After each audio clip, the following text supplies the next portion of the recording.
Og velkommen, Karen Glistrup. Cirka 600.000 danskere lider af angst eller depression, og du siger, at man skal snakke højt om det, og man skal lave en masse opmærksomhed om det, især hvis der er børn blandet ind i det. Hvorfor det?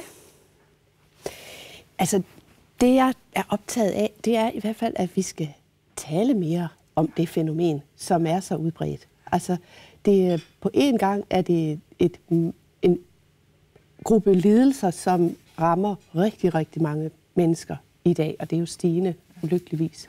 Samtidig så er det et af de største tabuer stadigvæk, selvom vi er mange, som har arbejdet på at tale mere, og der er flere og flere, der bryder tavsheden. Men jeg kunne godt tænke mig, at samtalerne kom mere ud der, hvor børnene var. Og derfor har du skrevet den her bog, Snak om angst og depression, med børn og voksne i alle aldre. Ja. Hvad er din baggrund for at skrive om det her emne? Jamen, altså min baggrund er mange år, hvor jeg har haft mulighed for at møde mange af de her familier, mange børn, forældre. Altså jeg har arbejdet med børn og familier i kommunal regi, men det er fra psykiatrien, hvor jeg har tilbage i slutningen af 90'erne, fik jeg mulighed for at gøre nogle forsøg med at invitere patienterne til at tage deres børn med ind og hjælpe forældre med at få den her snak med børnene. Hvad er der galt? Og i de år, der er gået, har jeg mødt rigtig mange af de her familier, der er ramte, men så er jeg også meget ude at undervise og snakker med professionelle af alle mulige slags. Og jeg kan se, at det for mange faggrupper er det et svært emne at snakke om. Hvorfor er det så svært?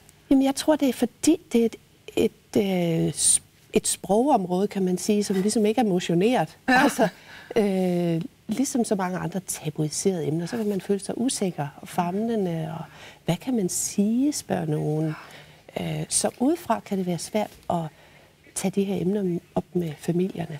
Der er jo, selvom der er så mange af os, der bliver ramt af en psykisk lidelse, så er der jo stadigvæk det her tabu, og det vi hører mest om, har du også nævnt, det er jo tit de voldsomme, dramatiske oplevelser med psykisk syge, hvor der sker en ulykke, eller...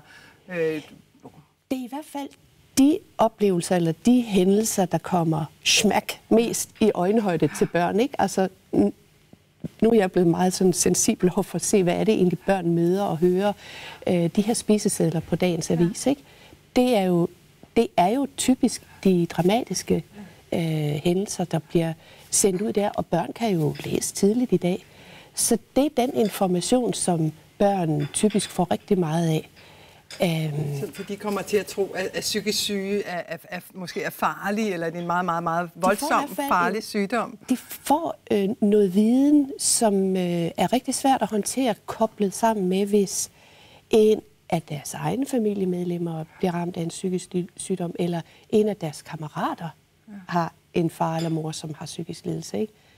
Og det er jo der, hvor jeg tænker, jamen i hver skoleklasse i dag, der må vi gætte på, der er mellem 2 og 5 børn, som har psykisk sygdom tæt inde på livet. Så alle børn har kammerater, som lever med det her vilkår, men som de går rigtig, rigtig alene med. Det snakker jeg ikke om med de andre, siger de fleste børn. Og det er også det, du fortæller med bogen her, at den er måske især til familier, der har psykisk sygdom inde på livet, men alle har glæde af den, fordi man kommer let i berøring med det. Hvis ikke ens egne forældre, så er det måske skolekammeratens forældre. Ja, jeg tænker, at den vil være nyttig inde i den familie, som er ramt, men jeg vil egentlig sige, at den er især til alle. Ja, især til alle. Det kan jeg sagtens sige. Og det er jo meget også med at bryde tabuet og tavsheden. Du fortæller om pigen Anne i din bog, som hvis far er psykisk syg og ligger på sofaen og ikke engang kan finde ud af at vaske sig, og ingen ved noget, eller ingen siger i hvert fald noget, og hun går rundt helt alene med det, indtil hendes lærer en dag kommer hen og lægger hånden på hendes skulder og siger noget i retning af... Ja, jeg siger måske noget, men jeg har gået og tænkt rigtig meget på det, Anne. Jeg ved godt, din far er syg, men hvordan har du det? Altså, det kan være en måde at tage kontakt med et barn på. Bare det at vise, at jeg ser dig. Ja. Så det ikke er helt så hemmeligt. Nej, men det jeg er jo optaget af, det er jo, at der er også mange lærere, som ikke ved, at Marius og Anton har også en mor eller en far, som har psykisk lidelse. Og det går de ikke ud og snakker om i skolen. Det er derfor, jeg drømmer om, at de her samtaler snakker om det her fænomen, kommer ud og bliver snakket om i børnegruppen.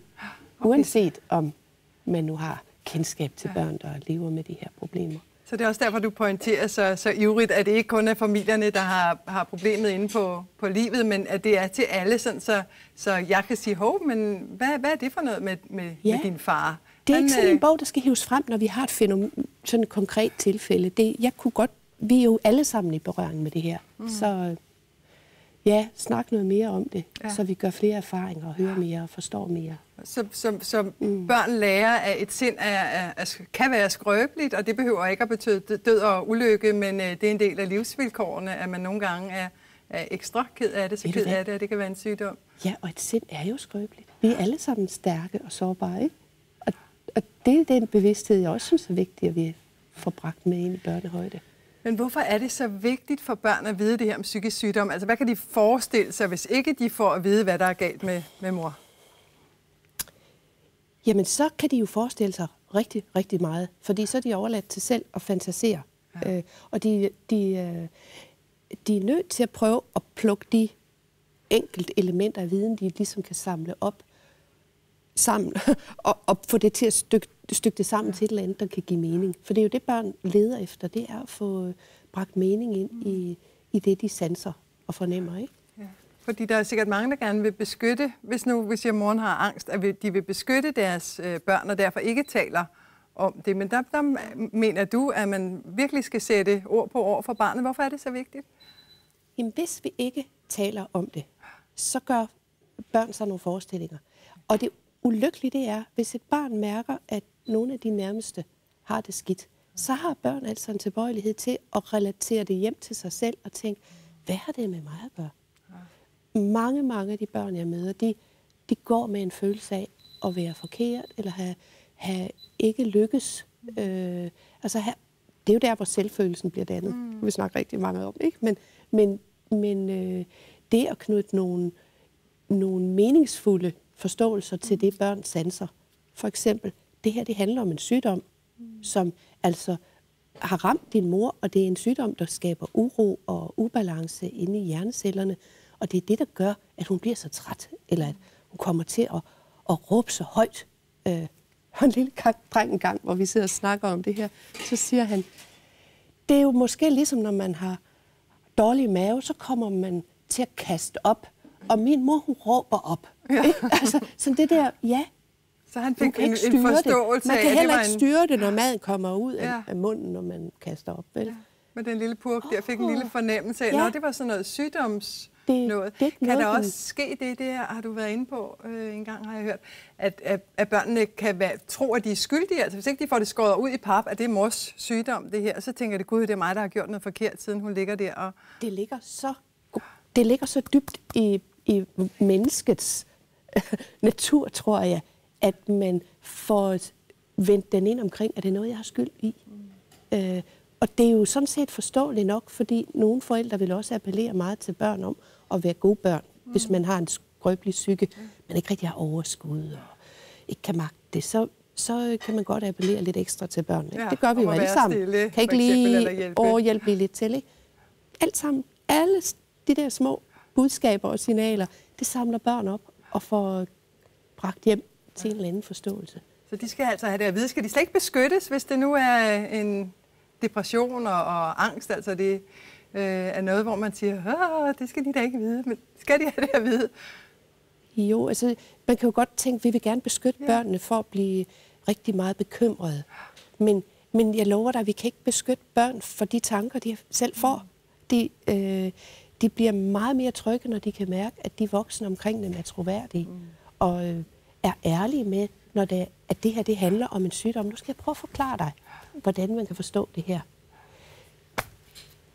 Børn er så interesserede og så børns kloge. Fantasi er jo også meget bedre end vores, så hvis ikke vi fortæller dem, hvordan det ser ud, så kan deres fantasi gøre det endnu værre. Ja. Jeg vil lige fortælle, hvordan du sådan har delt bogen op, fordi du skriver nemlig, at den er for for børn og voksne i alle aldre. Ja. Og det gør du sådan rimelig konsekvent ved, at du har nogle dejlige tegninger af Pia Olsen, som har lavet illustrationerne. På den ene side til de mindste. Her kan man se alle børn i samme båd, for det er jo også noget af det vigtige ved at bryde tabuet, at man finder ud af, at det er der mange andre, der også har prøvet. Ikke? Og så her for de lidt større børn, og så en lidt mere voksenagtig beskrivelse herude i siden. Det er sådan ideen i det, at jeg har prøvet at bygge den op på den måde. Og alligevel så snakkede jeg med en ung, næsten voksen kvinde for nylig, som sagde, jeg synes egentlig, det er fedest at se de der børnesiderne. De er ret gode. Altså, dem synes jeg er gode at læse. Ikke? Så det er jo også ideen med det, at man kan læse på kryds og tværs. På kryds og tværs. Og lad os se en af børnesiderne af Pia Olsen her, hvor du netop illustrerer, hvordan faren derude til venstre, nogle gange har han det rigtig fint, Daniels far, og glad og almindelig, og så lige pludselig, så råber han op. Humør kan skifte sådan. Ja. Og så ser man så Daniel, der har antennerne ude, fordi det er jo det, du også beskriver, at børnene opfanger hvad som helst, og det er derfor, man lige så godt kan kaste håndklædet i ringen og fortælle, hvordan det er. Hvad er det for nogle signaler, du opfanger? Ja. Du har gennem længere tid rådgivet børn eller familier her. Var det sådan før i tiden, når man ikke så gerne ville tale om de her ting? Ja, der har altså været en generationstid, hvor det var noget, vi var enige om, tror jeg, eller de var enige om, ikke? At det var bedst ikke at snakke om det. Ligesom man engang tænkte, det var bedst ikke at snakke om døden, og børn skulle ikke med til begravelser. Så er det de seneste 10 år, at vi blevet mere og mere klar over betydningen af, at vi behandler børn som tænkende, intelligente væsener, som de jo er. Og der er altså en større åbenhed, og din bog her kan man sagtens have liggende fremme på bordet og snakke om den og kigge på den. Og hvis man vil vide mere, så er det altså snak om angst og depression med børn og voksne i alle aldre. Og jeg lovede at sige, at man også skal klikke ind på din hjemmeside, familiesamtaler.dk, og læse mere. Ja. Tak fordi du kom. Tak skal du have.